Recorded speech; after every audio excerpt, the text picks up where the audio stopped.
What's up, everybody? It's your favorite agent of justice, favorite nerd, and today we are looking at PlayArt's Kai Arkham Origins Batman. He's pretty awesome, not without his flaws, which we will discuss.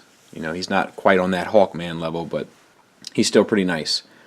He comes with a few accessories, but not a whole lot when you compare it to what most PlayArt's figures come with. He comes with the typical PlayArt stand. I'm not going to show it to you. It's still in the box. I haven't taken it out. But if you would like to know how to construct it, the link to a tutorial on how to put one together will be in the description down below. So he comes with a few hands. He comes with a posing hand for his right and left, and they are all really well done. You have this armor which got dry brushing throughout to kind of give it that worn beat up feel.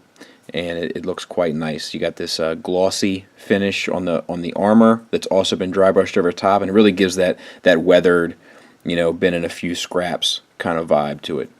Very cool. Same on the other side, pretty much identical except for the dry brushing, because obviously that's all done by hand and it's going to fluctuate from piece to piece. He's got a trigger hand. Now, what does the trigger hand hold? Well, I'm glad you asked. It holds either this Batarang, which is very cool. A very cool design for the Batarang. It's got the little print right there, so well hidden and very nice. Or, and this seems to be just kind of airbrushed and dry brushed, but it works. It works quite well. And then, or the grappling hook, which is 3 separate pieces, but it appears to me that they are glued together because I can't seem to take them apart, and I don't want to break this unit. But that's a really, you know, pretty cool design for the grappling hook. Like, you know, like he assembles it off his belt. Very cool. Dig it. So he holds the grappling hook just fine. It's a bit of a struggle to get it in his hand, but once you have it in his hand, the trigger finger pretty much lines up perfectly with the trigger, and it sits nicely in his hand.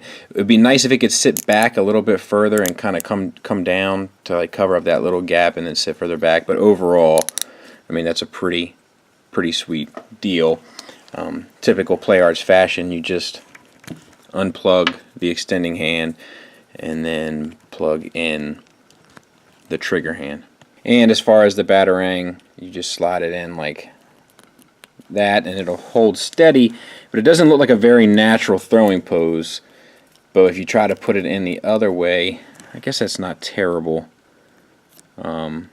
But it just doesn't look like he's really getting ready to throw it. I would have almost rather, like, I don't know. I'll mess around with it, see if I can't get a good pose out of it. But yeah, not perfect there. So let's talk about this figure from head to toe. The head is on a ball peg, and then the neck is on a ball peg as well. So you get, actually it's a double ball peg for both. So you get full range of motion, nothing more that you could really possibly want. It goes back a ton. It comes forward a ton. It's pretty well done. Face-wise, it's a little, the flesh is a bit glossy, but that doesn't really bother me. It could be sweat. It could be, you know, any number of things to kind of give that effect. So I'm okay with it. The eyes and so forth are done really well. A little bit of gloss on the top. You got the little like reflections in the eyes. You can see that the skin between the mask and the eye is painted black. Nice touch. Molding of the bat ears and so forth are done really well. Molding in the neck on the armor is quite well as well. Moving down the figure, all this stuff looks nice. The cape has like some pretty strong purple tones on it, but it doesn't bother me. It could possibly bother you. I'm not sure what bothers you. So it could bother you. I'm just pointing it out. It doesn't bother me. The cape as a whole does bother me though, and I'll tell you why. You can get it in a good pose where you don't notice it, but So the problem with capes is getting them to be fluid and getting the look that you want. So this piece comes down to hide the fact that it doesn't come all the way up. That's fine, no problems there. Except for this piece doesn't come all the way up. It comes around so that you can get this cool effect with it kind of coming around his body. But it fails if you ever look too hard and realize that it doesn't come all the way around. Now this swivels, which once again is a cool effect, but it doesn't really help anything.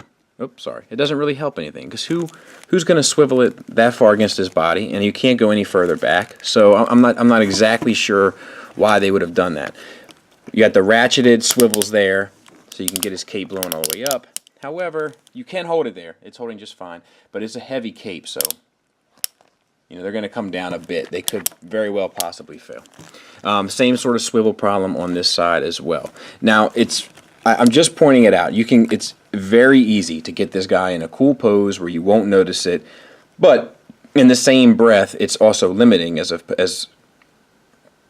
to what pose you can get him in order to hide all those kind of cape imperfections. Okay, so moving down, we have this upper diaphragm ball joint and this lower diaphragm ball joint, so you get complete movement there, no problem, and it's all the sculpt continues and the paint continues far enough where it doesn't bother you, and there's not a single noticeable gap until you go to a very extreme pose, and even then it's really not that bad. Very nicely done. All the armor is dry brushed. You got airbrushing throughout, sculpting, molding. All these little buttons and rivets and so forth are all painted. It's beautiful. Bat symbol's painted, has a bit of a gloss on it, works very nicely. All the buckles and so forth are all painted. I love that look where he's figuring out the suit and the armor, and they paid really close attention to detail with it. It's the new play arts joints where you kind of got it sitting down inside the body. This allows for a butterfly joint of sorts. You can come all the way back. You can come all the way up.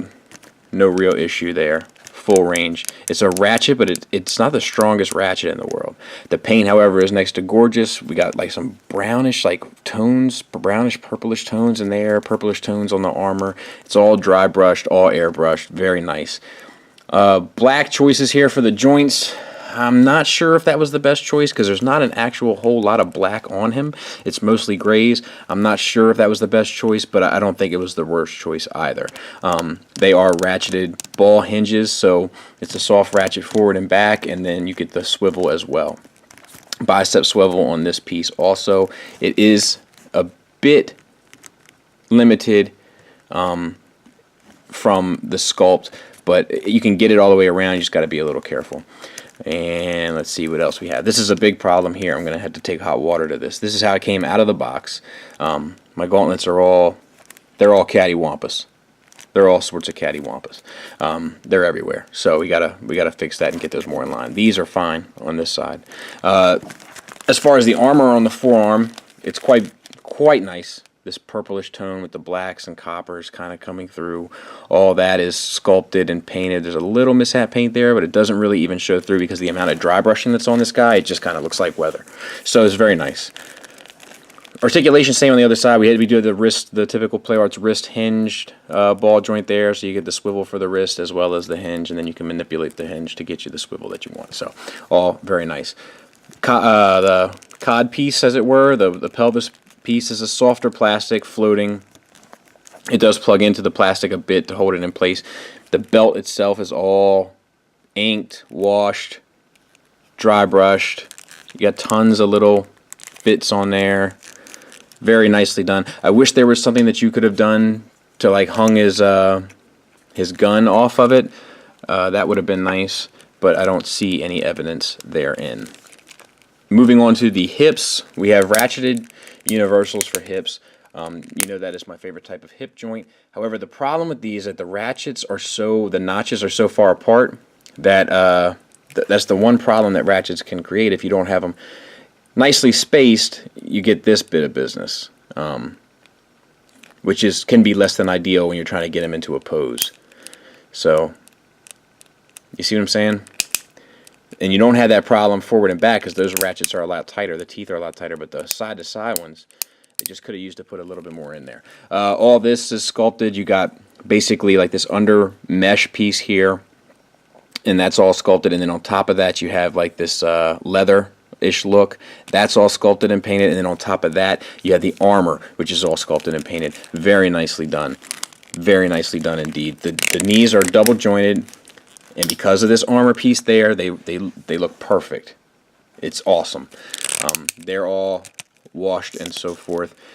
Coming down to the shins, all the same.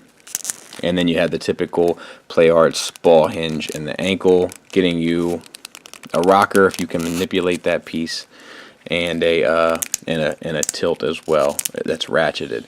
Toe tilt. Not the best in the world, but not the worst either. As long as you don't go to an extreme angle. You go to an extreme angle and it starts to look goofy, but you just crack her a little bit and she'll look fine. Very nice. All the paint, all the detail, good to go. Same on the other side. This toe joint, though, is a little tighter. She'll go, but she's just a little tighter. I do like the use of the armor here over the ankle, so it covers that ball hinge and doesn't really impinge it a whole lot. It does a little bit, but not a whole lot. So, very nice. And size comparison wise, there he is next to Arkham Origins Deathstroke. And Batman villains are the only things in my house allowed to speak poorly about Batman. Did you review Batman? I already did, yeah. I like Superman better than Batman. Get out. Hey, I'm serious. Pack your backpack and get out.